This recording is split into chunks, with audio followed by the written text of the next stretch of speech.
Hi friends, പുതിയൊരു സ്റ്റോറിയിലേക്ക് എല്ലാവർക്കും സ്വാഗതം.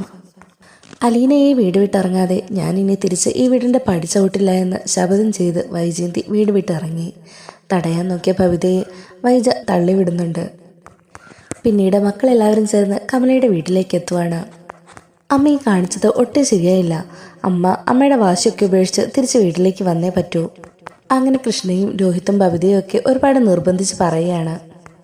ഇനി എൻ്റെ മക്കളല്ല, ഈശ്വരന്മാർ നേരിട്ട് ഇറങ്ങി വന്ന് പറഞ്ഞാലും വൈജയന്തിയുടെ ഈ തീരുമാനത്തിന് ഒരു മാറ്റവും ഉണ്ടാവില്ല. അലീന ആദ്യം ആ പടി ഇറങ്ങട്ടെ, അല്ലാതെ ഒരിക്കലും ഈ വൈജയന്തി ആ വീടിൻ്റെ പടി ചവിട്ടില്ല എന്നിങ്ങനെ വൈജയന്തി പറയുകയാണ്. ശിവേട്ടനും കമലയും ഒരുപാട് നിർബന്ധിച്ചെങ്കിലും ആ വൈജയന്തിയുടെ തീരുമാനത്തിന് ഒരു മാറ്റവും ഉണ്ടായില്ല.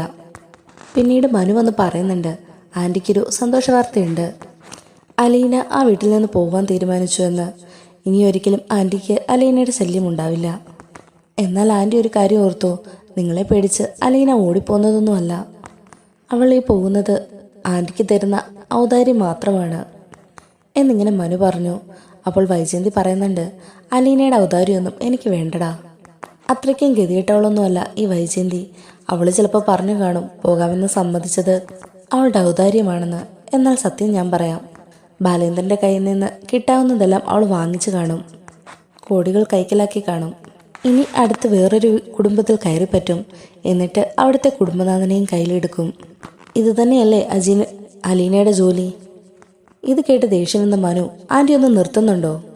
ഇനി ഒരക്ഷരം അലീനെപ്പറ്റി ആൻറ്റി പറഞ്ഞു പോകരുത്. ഇപ്പം ഈ പറഞ്ഞതിനും ഇത്രയും നാളും അലീനയെ ദ്രോഹിച്ചതിനുമൊക്കെ ആൻറ്റി അനുഭവിക്കാൻ കിടക്കുന്നതേ ഉള്ളൂ. ആൻറ്റി അവളുടെ കാല് പിടിച്ച് മാപ്പ് പറഞ്ഞാലും ഈ ജന്മത്ത് അതൊന്നും തീരില്ല. അതിനുവേണ്ടി പാവം ആൻറ്റി ഇപ്പോൾ തന്നെ ചെയ്തു കഴിഞ്ഞു എന്ന് മറുപടി കൊടുത്ത് മനു അവിടെ നിന്ന് പോകുവാണ്. പിന്നീട് അലീന ബാലേന്ദ്രൻ്റെ അരികിലേക്ക് വന്നിട്ട്, അച്ഛാ, നാളെ ഞാനിവിടെ നിന്ന് പോകുമല്ലേ? അതിനു മുമ്പ് എനിക്ക് ശരണ്യയും വീട്ടുകാരെ ഒന്ന് കാണണം, യാത്ര പറയണം. ഞാനും രോഹിത്തും കൂടി അവളുടെ വീട് വരെ ഒന്ന് പോയിട്ട് വന്നോട്ടെ എന്ന് ചോദിക്കുകയാണ്. അപ്പോൾ ബാലേന്ദ്രൻ പറയുന്നുണ്ട്, അത്രയും ദൂരം പോകേണ്ട കാര്യമുണ്ടോ മോളെ? ഫോൺ വിളിച്ച് യാത്ര പറഞ്ഞാൽ പോരെ? അത് പറ്റില്ല അച്ഛാ. എനിക്ക് ശരണ്യ എന്ന് പറഞ്ഞാൽ സ്വന്തം അനീതിയെ പോലെ തന്നെയാണ്. അവളെ ഇനി എനിക്ക് ഒരിക്കലും കാണാൻ പറ്റിയില്ലെങ്കിലോ? പിന്നെ ഒരു കാര്യമുണ്ട്, അച്ഛൻ വിചാരിച്ച അവളുടെ ഡോക്ടർ പഠിത്തത്തിന് ആവശ്യമായ കാശ് അത് കൊടുത്ത് സഹായിക്കാൻ പറ്റില്ലേ? അച്ഛന് ബുദ്ധിമുട്ടാവോ എന്നിങ്ങനെ അലീന ചോദിക്കുകയാണ്. എത്ര ലക്ഷങ്ങൾ തരാനും തയ്യാറാണെന്ന് അച്ഛൻ നേരത്തെ പറഞ്ഞതല്ലേ മോളെ. മോൾ ഇവിടുന്ന് പോയാലും ആ കുടുംബത്തിന് വേണ്ട എല്ലാ സഹായവും അത് ഞാൻ ചെയ്തു കൊടുത്തോളാം. ഇത് ഈ അച്ഛൻ തരുന്ന വാക്കാണ് എന്നിങ്ങനെ പറയാണ് ബാലേന്ദ്രൻ. അത് കേട്ട് അലീനയും രോഹിത്തും സന്തോഷത്തോടു കൂടി ശരണ്യയുടെ വീട്ടിലേക്ക് പോകുവാണ്. ഞാൻ പോകുക മോളെ, എൻ്റെ ആ വീട്ടിലെ ജോലി കഴിഞ്ഞു. ഇനി ഞാൻ മറ്റൊരു വീട്ടിലാണ് ജോലിക്ക് പോകുന്നത്. ഇനി ചിലപ്പോൾ ഒരിക്കലും എനിക്ക് മോളെ കാണാൻ പറ്റിയെന്ന് വരില്ല. മോള് നന്നായി പഠിച്ച് വലിയ ഡോക്ടറാവണം. അതിനുശേഷം മോള് എന്നെ കാണാനായിട്ട് അങ്ങോട്ട് വരണം. എന്നാൽ അലീന പറയുന്നത് കേട്ട് ശരണ്യ കരഞ്ഞുകൊണ്ട് പറയാണ്, അലീന ചേച്ചി പോയാൽ പിന്നെ എനിക്ക് ആരാ ഉള്ളേ? എൻ്റെ എല്ലാ ധൈര്യവും സപ്പോർട്ടും അത് ചേച്ചിയായിരുന്നില്ലേ? ചേച്ചി പോവല്ലേ എന്നും പറഞ്ഞ് ശരണ്യ കരയുവാണ്. ഇല്ല മോളെ, എനിക്ക് പോവാതെ പറ്റില്ല. എന്തായാലും ഞാനധികം ദൂരത്തേക്കൊന്നും അല്ലല്ലോ പോകുന്നത്. എന്തെങ്കിലും ആവശ്യം വന്നാൽ ഒന്ന് ഫോൺ ചെയ്താൽ മതി. പിന്നെ എൻ്റെ കാര്യങ്ങളോർത്ത് ആരും തന്നെ വിഷമിപ്പിക്കേണ്ട. എന്തെങ്കിലും ആവശ്യം വന്നാൽ ഒന്ന് ഫോൺ ചെയ്താൽ മതി. പിന്നെ നിൻ്റെ പഠിപ്പിൻ്റെ കാര്യം ഓർത്ത് ആരും തന്നെ വിഷമിക്കേണ്ട. ബാലേന്ദ്രൻ സാറിനോട് എല്ലാം പറഞ്ഞ് ഞാൻ ഏൽപ്പിച്ചിട്ടുണ്ട് എന്നൊക്കെ പറയുന്നുണ്ട് അലീന. എന്നാലും ശരണ്യ വളരെ വിഷമത്തോടു കൂടി തന്നെ നിൽക്കുകയാണ്. അലീന അപ്പോഴേക്കും ശരണ്യയുടെ വീട്ടുകാരെയൊക്കെ കാര്യങ്ങളൊക്കെ പറഞ്ഞ് ബോധ്യപ്പെടുത്തി യാത്ര പറഞ്ഞിറങ്ങുകയാണ്. അലീന അവസാനമായി വൈജയന്തി മേഡത്തെ ഒന്ന് കാണണമെന്ന് ആഗ്രഹം പറഞ്ഞപ്പോൾ രോഹിത് അവളെയും കൂട്ടി വൈജയുടെ മുന്നിലേക്ക് വരികയാണ്. വൈജി അപ്പോൾ പറയുന്നുണ്ട്, ഇവളുടെ ഒരു യാത്ര പറച്ചിലും കേൾക്കേണ്ട ആവശ്യം എനിക്കില്ല. എത്രയും പെട്ടെന്ന് ഒന്ന് പോയി തന്നാൽ മാത്രം മതി. മനുഷ്യനിവിടെ മനസ്സമാധാനത്തോടുകൂടി ഒന്ന് ജീവിച്ചോട്ടെ. എന്തിനാണ് നീ ഇവളെ എൻ്റെ അടുത്തേക്ക് കൂട്ടിക്കൊണ്ടു വന്നത് എന്ന് ചോദിച്ച് വൈജി ദേഷ്യപ്പെടുവാണ്. ഇത്രയ്ക്കും തരം താഴ്ന്ന സ്ത്രീയാണോ നമ്മുടെ അമ്മ? ഒരാൾ യാത്ര പറയാൻ വരുമ്പോൾ ഇങ്ങനെയാണോ അമ്മ പെരുമാറുന്നത്? അമ്മയുടെ ഈ സ്വഭാവം കാണുമ്പോൾ അലീന ചേച്ചി പോകുമ്പോൾ അക്കൂട്ടത്തിൽ ഞാനും ഇറങ്ങിപ്പോയാലോ എന്ന് ആലോചിക്കുക എന്നും പറഞ്ഞ് രോഹിത്തും ദേഷ്യപ്പെടുവാണ്. അപ്പോൾ വൈജി പറയുന്നുണ്ട്, പിന്നെ എന്തിനാണ് ഇങ്ങനെ മടിച്ചു നിൽക്കുന്നത്? നിനക്കും ഇറങ്ങി പൊക്കൂടെ? അലീനയെ സപ്പോർട്ട് ചെയ്യുന്ന മക്കളെ എനിക്കും വേണ്ട. അപ്പോൾ രോഹിത് പറയുന്നുണ്ട്, പോകാൻ തന്നെയാണ് അമ്മയെ തീരുമാനിച്ചിരിക്കുന്നത്. എന്നാൽ അലീന ചേച്ചി എന്നെ കൂടെ കൊണ്ടുപോകത്തില്ല. അതുകൊണ്ട് എക്സാം കഴിഞ്ഞ ഉടൻ മനുവേട്ടൻ്റെ കൂടെ ഞാനും ബാംഗ്ലൂർക്ക് പോവുകയാണ്. അവിടെ നല്ലൊരു ജോലി ശരിയാക്കി തരാമെന്ന് മനുവേട്ടൻ എൻ്റെ അരികെ പറഞ്ഞിട്ടുണ്ട്. അവിടെയാകുമ്പോൾ അമ്മയുടെ ഈ ദുർമുഖം കണ്ടുകൊണ്ടിരിക്കേണ്ടല്ലോ എന്ന് രോഹിത് മറുപടി കൊടുത്തു. അത് കേട്ട് അലീന രോഹിത്തിനോട് പറയുന്നുണ്ട്, മോനെ, അമ്മയുടെ മുന്നിൽ ഇങ്ങനൊന്നും സംസാരിക്കരുതെന്ന് എത്ര തവണ നിനക്ക് ഞാൻ പറഞ്ഞു തന്നിട്ടുണ്ട്. മേഡം, ഞാൻ യാത്ര പറഞ്ഞിട്ട് അങ്ങ് പൊക്കോളാം. ഞാൻ കാരണം മേഡത്തിൻ്റെ മനസ്സിൽ എന്തെങ്കിലും ബുദ്ധിമുട്ടുണ്ടായിട്ടുണ്ടെങ്കിൽ അതിനെല്ലാം ഞാൻ ക്ഷമ ചോദിക്കുകയാണ്. ഞാൻ മേഡത്തിന് ഇനി ഒരു ശല്യമായിട്ടുണ്ടാവില്ല. ഇത്രയും നാളും ഞാൻ എൻ്റെ സ്വന്തം അമ്മയായിട്ട് കരുതിയിട്ടേ ഉള്ളൂ. ഇനി അങ്ങോട്ടും അങ്ങനെ തന്നെയായിരിക്കും എന്നിങ്ങനെ പറയുകയാണ് അലീന. നിർത്തിടി നാശം പിടിച്ചവളെ, എൻ്റെ കുടുംബം കലക്കിയതും പോരാ, എന്നിട്ട് ഞാൻ അവളുടെ അമ്മയാണ് പോലും. എന്നെ ആരും അമ്മയായിട്ടൊന്നും കരുതണ്ട. ഞാൻ നിന്നോട് ക്ഷമിക്കണമല്ലേടി. ഞാൻ ചത്താലും ഈ വൈജയന്തി നിന്നോട് മാത്രം ഒരിക്കലും ക്ഷമിക്കത്തില്ല. ഇറങ്ങിപ്പോടി എൻ്റെ മുന്നിൽ നിന്ന്. അങ്ങനെ വൈജയന്തി അലീനെ ആ വീട്ടിൽ നിന്ന് ആട്ടി ഇറക്കുവാണ്. എന്നാൽ അലീന തിരിച്ചു വന്നിട്ട് പറയുന്നുണ്ട്, മേഡം എന്നെ ഇവിടുന്ന് ആട്ടി ഇറക്കി വിട്ടു. എന്നാൽ ഒരു കാര്യം മേഡം ഓർത്തു, എന്നെ ആട്ടിപ്പുറത്താക്കിയ മേഡം തന്നെ ഒരു ദിവസം സ്നേഹത്തോടെ എന്നെ തിരിച്ചു വിളിക്കുന്ന ഒരു ദിവസം വരും. അതിനായി മേഡം കാത്തിരുന്നു എന്ന് അതിന് മറുപടി കൊടുത്തിട്ട് അലീന ആ വീട്ടിൽ നിന്ന് ഇറങ്ങിപ്പോവാണ്. പിന്നീട് ബബിതയുടെ അരികിലേക്ക് അലീന വന്നപ്പോൾ അവൾ ഒന്നും മിണ്ടാതെ എഴുന്നേറ്റ് പോകുവാണ്. എന്താ ബബിതേ, എന്നെ ഒന്ന് മൈൻഡ് പോലും ചെയ്യാതെ പോകുന്നേ? ഞാൻ നിന്റെ ചേച്ചിയല്ലേ. ഇപ്പം നിന്നെ കണ്ടാൽ എന്നെ കടിച്ചു കീറാൻ വരുന്ന വൈജയന്തി മേഡത്തിൻ്റെ മുഖം പോലെ തന്നെയുണ്ട്. അങ്ങനെ പറഞ്ഞ് അലീന കളിയാക്കുവാണ്. അതെ അതെ, ഞാൻ ഇനി അമ്മയെപ്പോലെ തന്നെ പെരുമാറാൻ തീരുമാനിച്ചു. അലീന ചേച്ചിയെ സ്നേഹിച്ചിട്ട് ഒരു കാര്യമില്ലല്ലോ. സ്നേഹം കൂടുമ്പോൾ ഈ വീട്ടിൽ നിന്ന് പോകാൻ നിൽക്കുമല്ലേ. പിന്നെ ഞാനെന്തിനാ മാറുന്നേ? പഴയ ഭയഭൂതിയായി തന്നെ ഇരുന്നാൽ മതിയായിരുന്നു. എനിക്ക് മാറണ്ടായിരുന്നു. അങ്ങനെയാണെങ്കിൽ എനിക്കിപ്പോൾ ഇത്രയും സങ്കടം വരില്ലായിരുന്നു എന്ന് പറഞ്ഞ ബബിത പൊട്ടിക്കരയാണ്. എൻ്റെ മനസ്സ് എന്ന് നിങ്ങളുടെ കൂടെ തന്നെ ഉണ്ടായിരിക്കും. എല്ലാ ദിവസവും നിങ്ങളുടെ കാര്യങ്ങളൊക്കെ ഞാൻ അന്വേഷിക്കും. പിന്നെ എനിക്കിഷ്ടം ഈ ബബിതയാണ്, സ്വന്തം ചേച്ചിയായി എന്നെ കാണുന്ന ഈ ബബിതയെ. ഞാൻ പോയാലും അതിനൊന്നും ഒരു മാറ്റം ഉണ്ടാവാൻ പാടില്ല എന്ന് അലീന റിക്വസ്റ്റ് ചെയ്യുകയാണ്. പിന്നീട് ആ വീട്ടിലേക്ക് കമല എത്തുവാണ്. കൃഷ്ണമോളാണ് വന്ന് വാതിൽ തുറക്കുന്നത്. കമല ചോദിക്കുന്നുണ്ട്, അല്ല, ഞാൻ ആ വേലക്കാരി പെണ്ണിനെ കാണാൻ വേണ്ടി വന്നതാണ് കൃഷ്ണമോളെ. എന്താ അവളിവിടെ ഇല്ലേ? അവളിവിടെ നിന്ന് പോയി കഴിഞ്ഞാൽ എനിക്ക് പറയാനുള്ളത് പറയാൻ പറ്റത്തില്ലല്ലോ എന്നൊക്കെ കൃഷ്ണമോളോട് പറഞ്ഞുകൊണ്ട് അലീനയുടെ അരികിലേക്ക് കമല ചെല്ലുവാണ്. ഇടി നാശം പിടിച്ചവളെ, നീ ഈ വീട്ടിലെ വേലക്കാരിയല്ലേ? എന്തായാലും നാളെ നീ ഈ വീട്ടിൽ നിന്ന് പോകാൻ തീരുമാനിച്ചില്ലേ? ഒരു കാര്യം ഞാൻ നിന്നോട് പറഞ്ഞേക്കാം. എൻ്റെ മകൻ മനുവിനെ കൂടി ഇവിടെ ഉപേക്ഷിച്ചിട്ട് വേണം നീ ഈ വീട് വിട്ടിറങ്ങാൻ. പുതിയ സ്ഥലത്തേക്ക് ചെന്നതിന് ശേഷം മനുവിനെ കാണാനോ ഫോൺ ചെയ്യാനോ ഒന്നും നിന്നേക്കരുത്. അവന് നല്ലൊരു ഫ്യൂച്ചറുണ്ട്. നിന്നെപ്പോലുള്ള വേലക്കാരികളെ കൊണ്ട് കെട്ടിക്കാൻ വേണ്ടിയിട്ടല്ല ഞാൻ എൻ്റെ മോനെ ഇത്ര കഷ്ടപ്പെട്ട് വളർത്തിക്കൊണ്ട് വന്നത്, കേട്ടോടി. നീ നിന്റെ സ്റ്റാറ്റസിന് ചേരുന്ന ഒരുത്തനെ കണ്ടുപിടിച്ചിട്ട് വിവാഹം കഴിച്ചേക്ക്. എന്നിട്ട് എൻ്റെ മോനെ അങ്ങ് മറന്നേര്. അതിനൊന്നും അവനെ കിട്ടത്തില്ല എന്നൊക്കെ പറഞ്ഞ് കമല അലീനയോട് ദേഷ്യപ്പെടുവാണ്.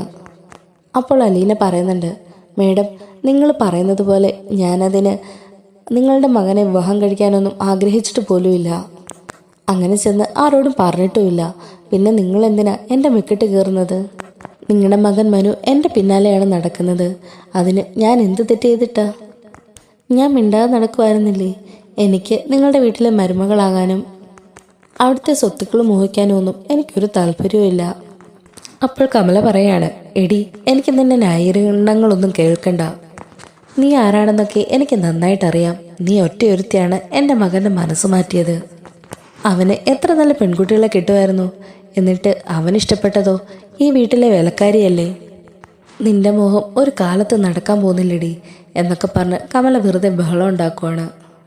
അത് കേട്ടുകൊണ്ട് ബാലേന്ദ്രൻ അങ്ങോട്ട് വരികയാണ്. ബാലേന്ദ്രൻ ചോദിക്കുന്നുണ്ട്, അല്ല, കമലയ്ക്ക് എന്താ ഇപ്പോൾ എൻ്റെ വീട്ടിൽ കാര്യം? അലീന ഇങ്ങനെ അപവാദം പറയാൻ വേണ്ടിയിട്ടാണോ ഇങ്ങോട്ട് വന്നത്? അലീന എൻ്റെ മകളാണ്. ഇവള് നിങ്ങളുടെ മകൻ മനുവിനെ കൈവശപ്പെടുത്തിയിട്ടൊന്നുമില്ല. ഇനി അതിൻ്റെ പേരിൽ അലീനയുടെ മെക്കിട്ട് കയറണ്ട എന്നിങ്ങനെ പറയുന്നുണ്ട്. അപ്പോൾ കമല പറയുകയാണ്, പിന്നെ എന്തിനാ ബാലേന്ദ്ര മനു ഇവളെ മാത്രമേ വിവാഹം കഴിക്കുള്ളൂ എന്ന് ഇങ്ങനെ വാശി പിടിക്കുന്നത്?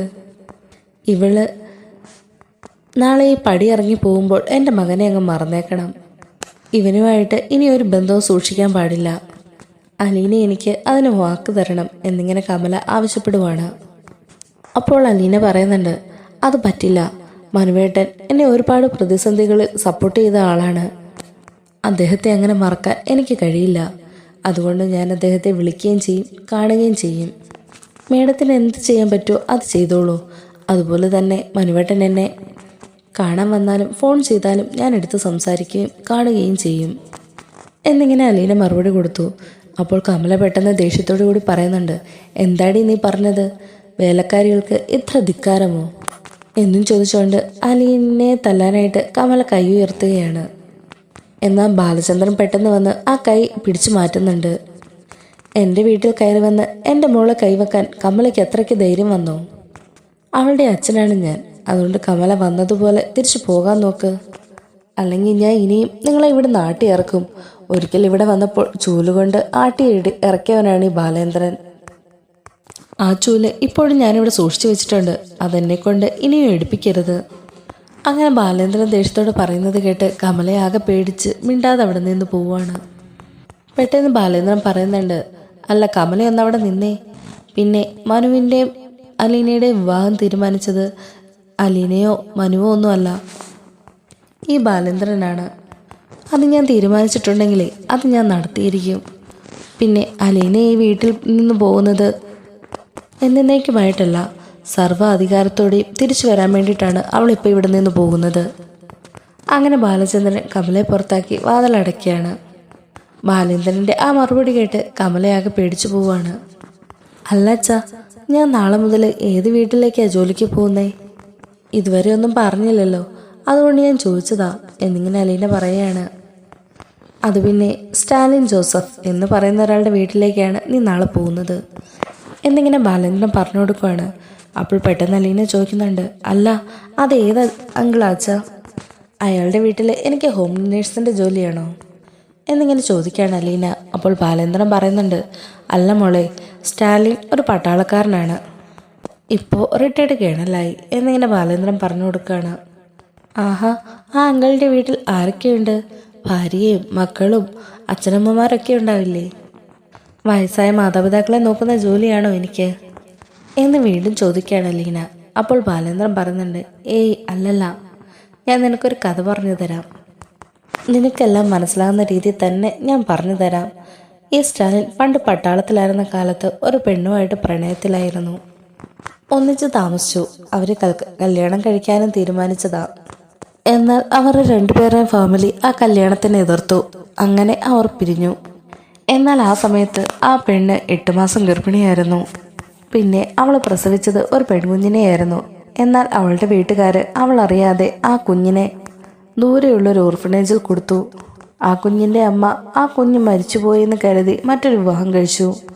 അതേപോലെ ആ കുഞ്ഞിൻ്റെ അച്ഛൻ സ്റ്റാൻലിയും മറ്റൊരു വിവാഹം കഴിച്ചിട്ടുണ്ടായിരുന്നു. ഇതൊന്നും അറിയാതെ ആ കുഞ്ഞ് ഓർഫനേജിൽ വളർന്നു വലുതായി. അവൾ മിടുക്കിയായ ഒരു പെൺകുട്ടിയായി വളർന്നു. അതേ മോളെ, സ്റ്റാലിൻ ജോസഫ് അത് നിന്റെ സ്വന്തം അച്ഛൻ തന്നെയാണ്. അദ്ദേഹത്തിൻ്റെ വീട്ടിലേക്കാണ് ഞാൻ നിന്നെ പറഞ്ഞയക്കാൻ പോകുന്നത് എന്നിങ്ങനെ ബാലേന്ദ്രൻ പറഞ്ഞു കൊടുക്കുകയാണ്. അപ്പോഴേക്കും ഇതെല്ലാം കേട്ട് വളരെ ഷോക്കായ രീതിയിൽ നിൽക്കുകയാണ് അലീന. മെല്ലെ അവളുടെ കണ്ണിൽ നിന്നും കണ്ണുനീര് വരാൻ തുടങ്ങി. നേരെയാണോ അച്ഛ ഈ പറയുന്നത്? ഞാൻ സ്റ്റാലിൻ ജോസഫ് എന്ന് പറയുന്നയാളുടെ മകളാണോ? അതെ മോളെ, ഈ അച്ഛന് എൻ്റെ മോൾക്ക് തരാൻ പറ്റിയതിൽ വെച്ച് ഏറ്റവും വലിയ സമ്മാനം ഇതാണെന്ന് തോന്നി. നിന്റെ സ്വന്തം അച്ഛനെ ഞാൻ കണ്ടുപിടിച്ചു കഴിഞ്ഞു. സ്റ്റാലിൻ്റെ മകളാണ് നീ, എന്ന് വെച്ചാൽ എൻ്റെ ഭാര്യയുടെ പൂർവ്വ കാമുകൻ എന്നൊക്കെ ബാലചന്ദ്രൻ പറയുന്നത് കേട്ട് ഇടിവെറ്റേറ്റതുപോലെ നിൽക്കുകയാണ് അലീന. അവൾക്ക് അതിന് മറുപടിയായിട്ട് ഒന്നും തന്നെ സംസാരിക്കാൻ പറ്റിയിരുന്നില്ല.